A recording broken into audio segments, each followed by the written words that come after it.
और इधर भगवान वासुदेव वैकुंठ लोक में लक्ष्मी जी से बात करते हैं और बात करते करते भूल जाते हैं। बोलते हैं हाँ क्या बोला था मैंने कुछ बोला तो नहीं। लक्ष्मी जी कहती हैं स्वामी आपका चित्त तो ध्रुव में लगा हुआ है, आप बोल ही क्यों रहे हो? आप तो रह मेरे साथ रहे हो, लेकिन आपका मन प्राण सब तो ध्रुव में है। ध्रुव बस लक्ष्मी जी ने एक बार बस ध्रुव का नाम ले लिया भगवान लक्ष्मी जी से। अरे ध्रुव बहुत कोमल है, बहुत सरल है, उसका हृदय बड़ा ही निर्मल है, देखो ना कितना कष्ट उठा रहा है। माता जी ने कहा अरे कष्ट उठा रहा है चले जाइए, फिर आप क्यों कष्ट उठा रहे हैं? वो कष्ट उठा रहा है और इधर आप कष्ट उठा रहे हैं। बोले चला जाऊं? माता जी ने कहा गरुड़ किधर है भाई, इधर आओ। गरुड़ जी में माँ बाल भोग कर लिया है? जी माँ। चलो तैयार हो जाओ।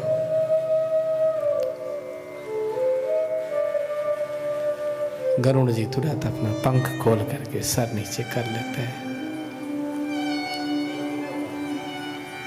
भगवान ने बाल भोग नहीं किया, गरुड़ ने बाल भोग कर लिया, भगवान ने बाल भोग नहीं किया।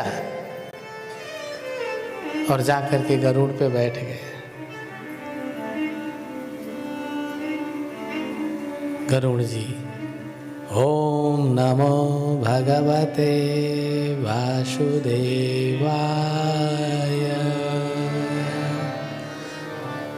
भगवान के गरुड़ जी के पंख से धुन निकल रही है। भगवान के चारों तरफ यही गूंज रहा है ओम नमो भगवते वासुदेवाय। भगवान निकल लिए हैं। लक्ष्मी जी बोली उल्लू, ऐ उल्लू कहाँ है? उल्लू ने भी अरे यार जल्दी आ। बोले क्या है माता जी? चल देखते हैं इनका भक्त और भगवान के मिलन को देखते हैं। भगवान पहुंचते हैं, ध्रुव को देख करके आंखों में आंसू भर जाता है। गरुड़ जी जमीन पे पांव रख ही रहे हैं, उतने में भगवान सड़क के पहले ही उछल के उतर लिए।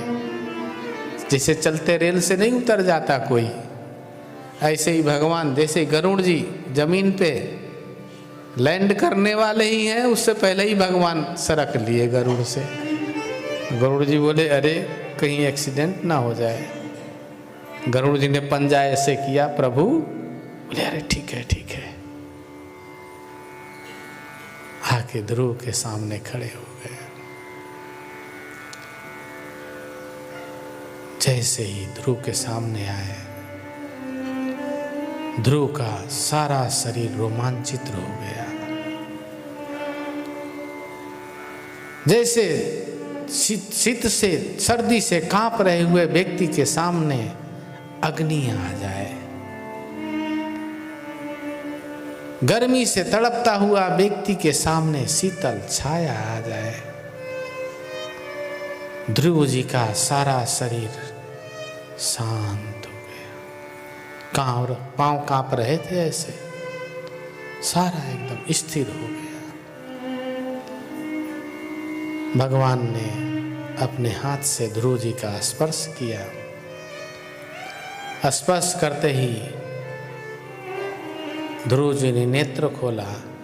ओम नमो भगवते वासुदेवाय।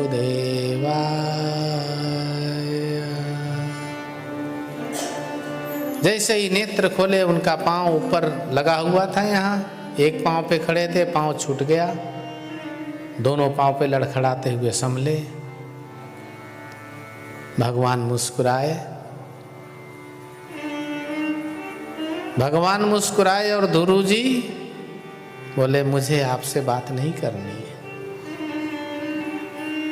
यही प्रेम है, समझ रहे हैं ना?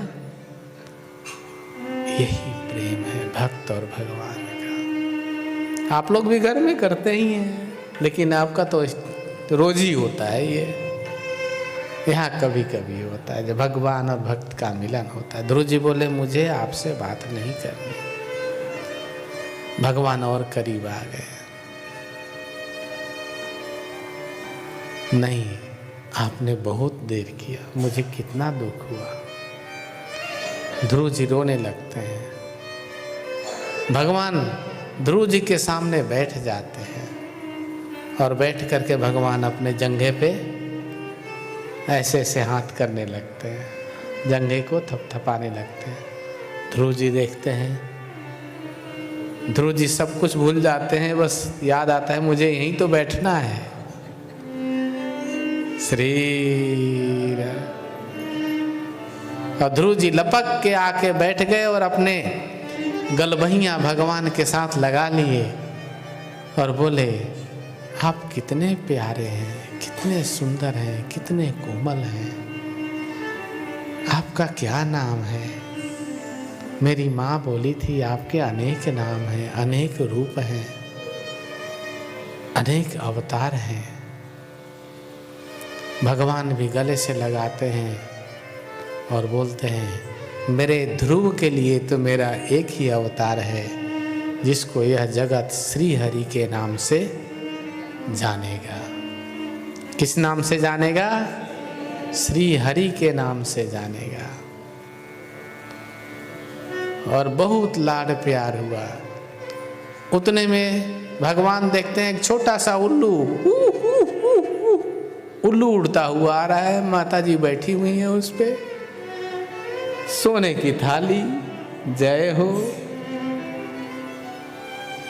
माता जी बोली ध्रुव इन्होंने भी कुछ बाल भोग नहीं किया है, नाश्ता वास्ता नहीं किया, ऐसे ही भाग के आ गए। चलो। माता जी ने दोनों के लिए भोजन दिया, पूरा परिवार हो गया। इसे कहते हैं भक्ति, इसे कहते हैं तपस्या, इसे कहते हैं साधना। करुण जी महाराज देख करके भगवान की महिमा गान करते हैं। भगवान ध्रुव को अपने हाथ से खिलाते हैं, लक्ष्मी जी भी अपने हाथ से खिलाती हैं और भगवान बोलते हैं कि तुम्हारा तपस्या पूर्ण हुआ, तुम मेरे गोद में विराजमान हुए, अब मैं तुम्हें ध्रुव पद प्रदान करता हूँ, जो सबके लिए संभव नहीं है। इस संसार में तुम चक्रवर्ती सम्राट बनोगे और मेरे भजन करते हुए, समस्त राजभोगों का भोग करते हुए मेरे लोक वैकुंठ को प्राप्त करने के बाद तुम ध्रुव लोक में जाकर के स्थित हो जाओगे। इतने में नारद जी वहीं पहुंचते हैं। भगवान नारद जी को आदेश देते हैं जाओ उतानपाद को आदेश करो, ध्रुव आ रहे हैं, इनका स्वागत करें। नारद जी गए, उतानपाद से मिले, बोले तुम्हारा बच्चा ध्रुव आ रहा है, श्री हरि से मिल लिया है। उतानपाद तो रोने लगे, विह्वल हो गए। इधर बड़ी राजकीय सम्मान के साथ ध्रुव जी का सम्मान होता है और राजगद्दी पे उतानपाद बैठा ही देते हैं। बोलते हैं अब क्या रह गया, जिसको परमात्मा मिल गए।